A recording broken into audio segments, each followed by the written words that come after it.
no idea how to stop, so he rushed to the window and dumped it outside. Really, Charlotte one saw of you. this and became overjoyed, believing he had covered his divine magic. Back in his room, Yaku kept experimenting. If he could make one featuring instruction, maybe he could create other things too. He tested it, found he could also produce gold, sodium, sulfur, and sugar.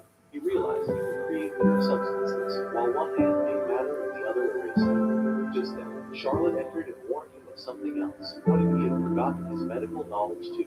Since Bruno often asked pharmaceutical questions at the dinner table, she took him to the library to review. The room was packed with books, but Yaku quickly discovered something shocking. He could remember everything the instant he saw it. The body he now lived in, Falma's body, had already absorbed all that knowledge.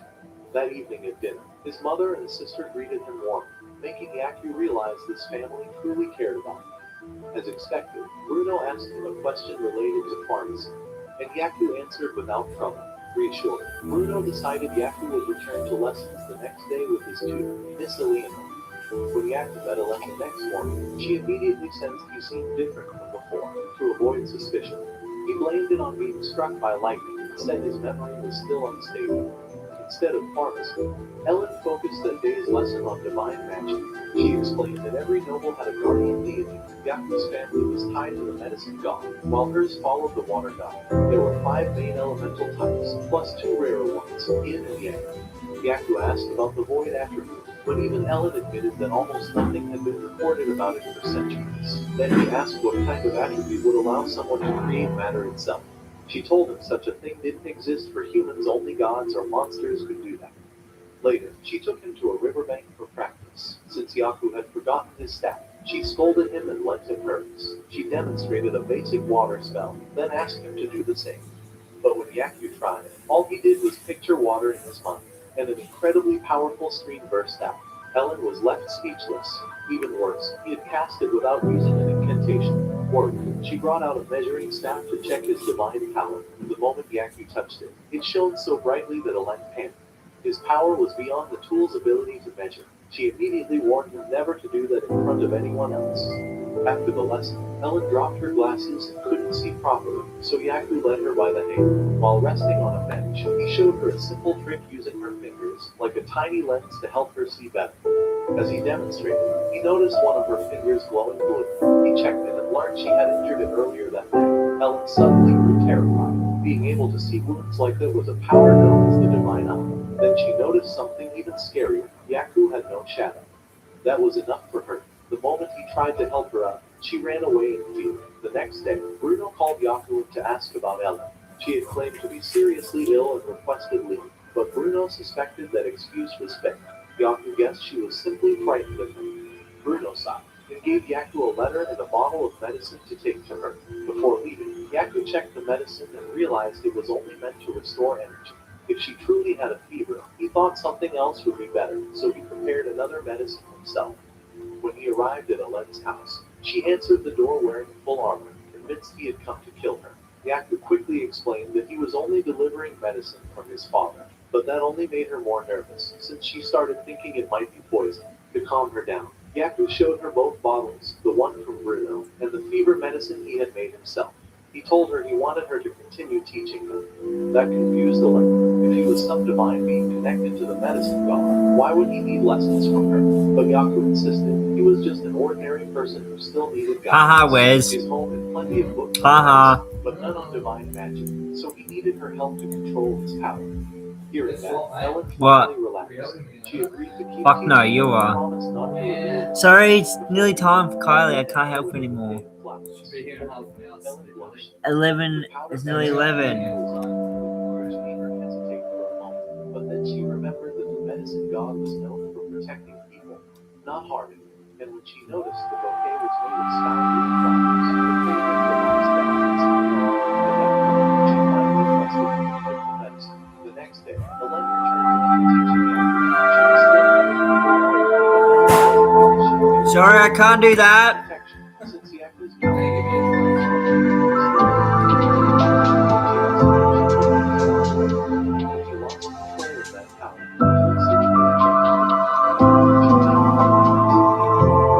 then she showed him the sunshine she had made, which was the violence of the Ellen was much more at ease this time. She even decided she would keep teaching her Well, you can either hang out your washing and I do the mopping, or I hang out the washing and you do the figuring out what illness they had. Almost everyone in the house had some kind of problem. Uncle Cedric, for example, had a serious degenerative condition in his legs that would need long-term care. As he kept testing his power, Yak noticed something important. When the sickness was fully gone, the glow disappeared. If the illness remained, even slightly, a faint light stayed behind. He carefully wrote all of this down in a note. Still, the whole thing made him uneasy. In this world, powers like his would be seen as unnatural. If people learned about this strange act, along with the fact that he had no shadow, he could easily be treated like a monster and killed. To avoid it, he decided he needed to build trust with the people around him, starting with Charlotte. While examining her, he realized she had eczema. He immediately rushed back to his room and made medicine for her. Since this was a family of pharmacists, all the tools he needed were already there, so it didn't take long. When he handed the medicine to Charlotte, she was so touched she nearly cried. Then she asked him to make more for the other servants too. So the two of them began passing medicine around the house. Everyone who received some was deeply grateful. In a noble household like this, servants normally wouldn't get that kind of treatment. Bruno only treated nobles, not workers. That was simply how his society worked. Yaku understood the system, but he didn't agree with it. The idea that class decided who deserved care felt wrong to him. Charlotte explained that even if Bruno wanted to help the servants, they couldn't afford medicine anymore. That conversation stayed in Yaku's mind. He started thinking seriously about how medicine worked in this world. It was far too expensive, and from what he had seen, most treatments weren't even very effective. If medicine could reach ordinary people, things would be much better. At that moment, Yaku found his goal. He would make sure those who truly needed treatment could get it. Charlotte was deeply moved hearing that. She had already noticed how much Yaku had changed. He no longer acted like someone who looked down on servants. In her eyes, he really could become a great pharmacist. The next morning at breakfast, Yaku noticed his little sister Blanche was missing. His parents both looked tense. That was when he learned Blanche had come down with chickenpox. Back on Earth, chickenpox wasn't usually too dangerous, especially for children. But from Bruno's expression, Yaku could tell it was taken much more seriously here. Bruno ordered that nobody was allowed near Blanche for 3 weeks. Only a few servants would care for her. Yaku didn't like that at all. She was still just a child. Leaving her alone felt cruel, but Bruno said this was normal. In fact, he had done the same thing to Yaku years earlier. After saying that, he left for work. Once back in the room, Yaku began thinking of how to help. He wanted to treat Blanche using modern medicine from his old world. With his mad creation power, gathering ingredients wouldn't be a problem.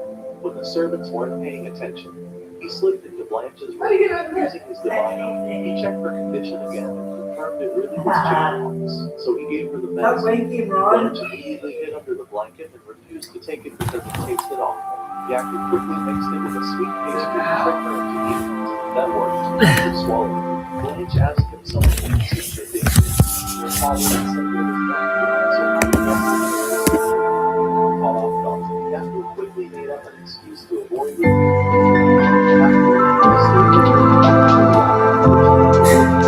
she noticed that he had changed. Before this, he had never been this Thank you for hanging out your washing. Well, shut up. No, I'm thanking you. I know, man. I give you a compliment and it's like, shut up.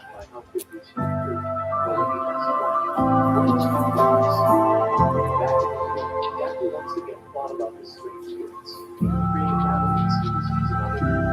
Those were possibilities he almost didn't show. It made him wonder whether a power like this would really exist without some kind of cost. He also finished thinking of new lens for himself. With it, he would no longer need to draw visual values while diagnosing patients. Right? With one more thing, instead Bruno wanted to see what he did. Yaku hurried downstairs and found out he had to prepare at once. Bruno was taken into the royal palace to help examine the animal. While explaining this, Bruno kept talking.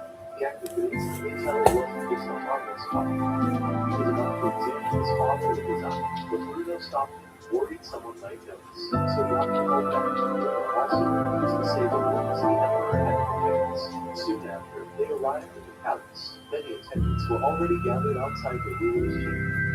As soon as Bruno arrived, they hurried to greet him and reported that the Emperor's condition had grown much worse. Bruno already knew. When he finally entered, Yaku was shocked to discover that the Emperor was actually a woman only 22.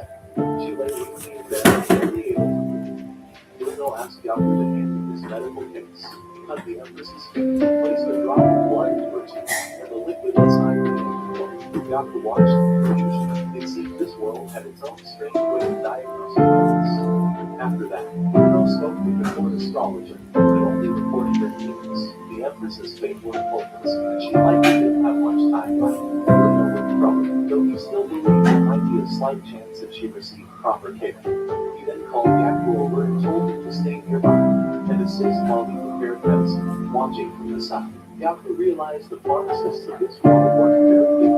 They could examine patients and make medicine on their own. As Bruno prepared a treatment, Yaku quickly noticed he was using something close to opium, probably to ease the pain. When Bruno brought the medicine to the Empress, she weakly asked him to be honest. Would she be unstable? Trying to comfort her, Bruno said the medicine would at least help her breathe more easily, but Yaku could tell it wouldn't cure anything. At best, it would only dull her. Let's make a ramen bowl. Around him, the people closest to the Empress had already accepted the worst. Some were whispering that priests should be called. They believed she would probably die by the next day. Yaku couldn't accept that. The room was full of people, yet no one was trying to actually save her. They were only preparing her for death. So he activated his divine eye and examined her himself. The Empress was suffering from several illnesses. Her lungs were badly damaged. There was cancer, bronchiectasis, and pneumonia. But when Yaku looked deeper, he realized the pneumonia wasn't boring. It was tuberculosis, the so-called White Death. Since this world had no modern equipment like CT scans, medicine was the only real option. In his mind, Yaku quickly reviewed several possible treatments. The rifampicin-based method seemed the best, but making it would be difficult. The molecular structure was complicated, and if he failed to picture it correctly, the medicine wouldn't come out right. That risk made him hesitate. Then, the Empress's children ran in crying for their mother. Seeing her made Yaku's resolve return. He reminded himself of what it meant to face a patient. Holy shit. Hey, wait, you want to see my... You come and see my garden? I'll show you on live. I'll show you on live.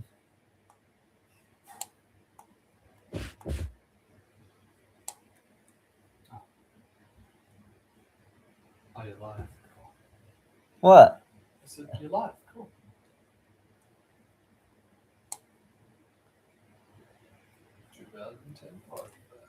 Look. Oh, cool. It's got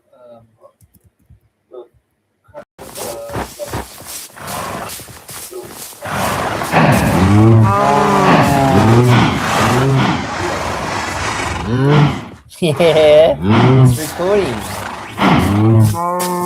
And there's birds.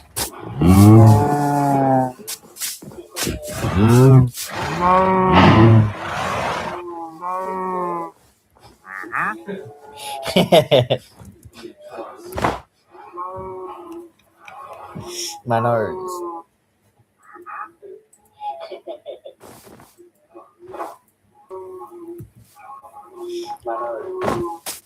Oh.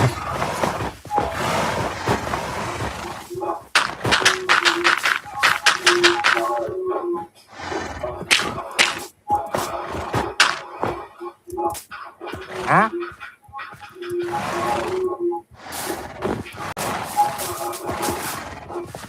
Did that piss you off, Wes? Without noise in the background?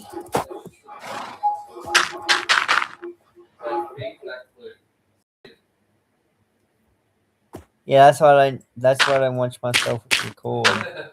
because of the noise feedback, yeah.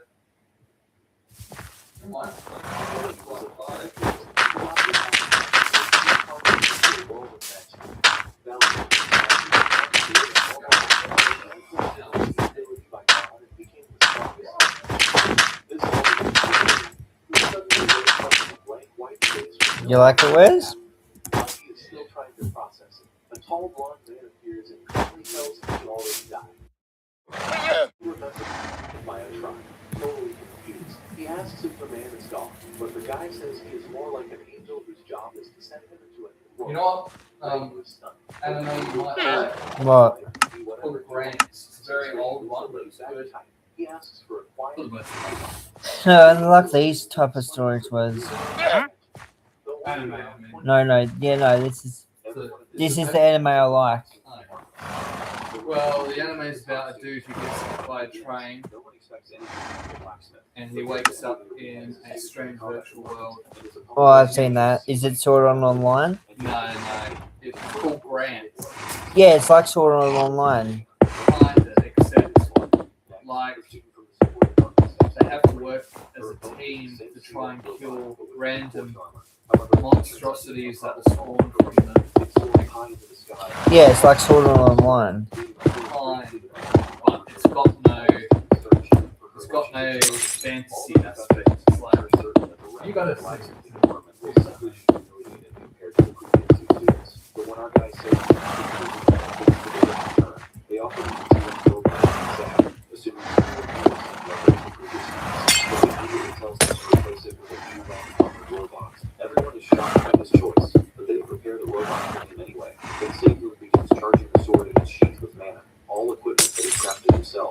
The moment everyone sees the quality of his gear, they're left completely shocked. Meanwhile, Saber finishes charging his sword, and the power of its five-colored flame is simply incredible. Even though the robot activates its energy armor, a single strike from our guy is enough to turn it into dust, along with half the world. When the dust settles, everyone is completely speechless. Even the host. The Stan Wiz. So who exactly is Saber? In the past, Let's piss Wiz off. who are you talking to yourself? Yeah.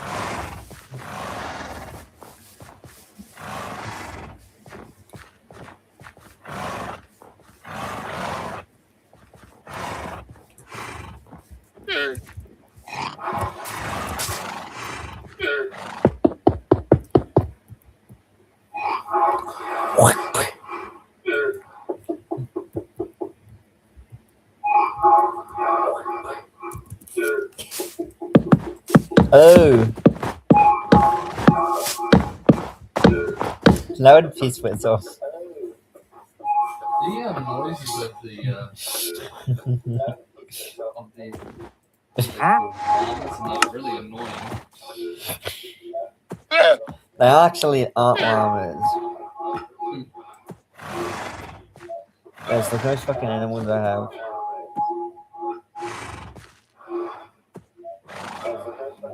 So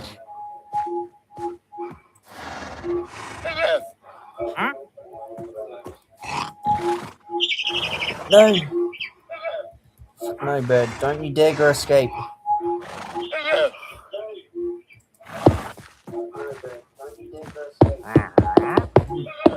Yeah. It's known, isn't it, Wes?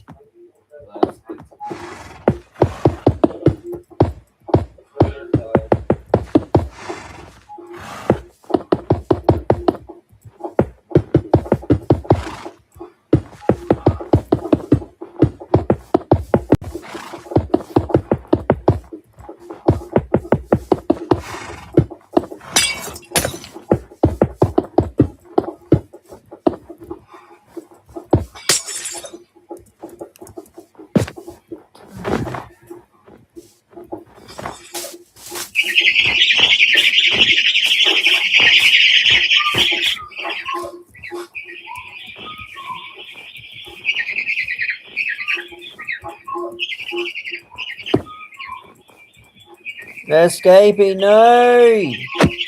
Fuck's sake, birds.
Where's?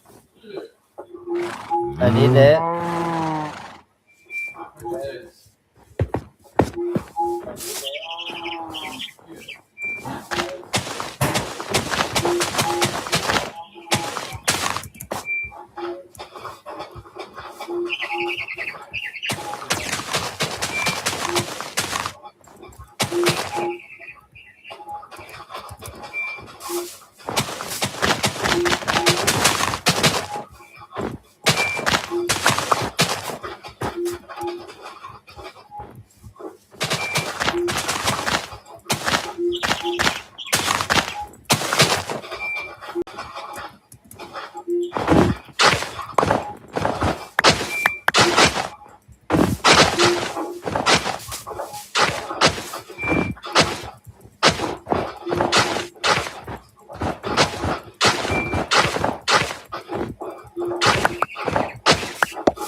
That whistle would be pissing you off, Wes.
You got pretty quiet.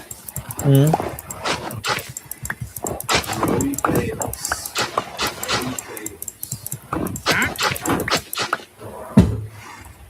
Hey, Wes. Oh. Roblox. No, Minecraft. it will load.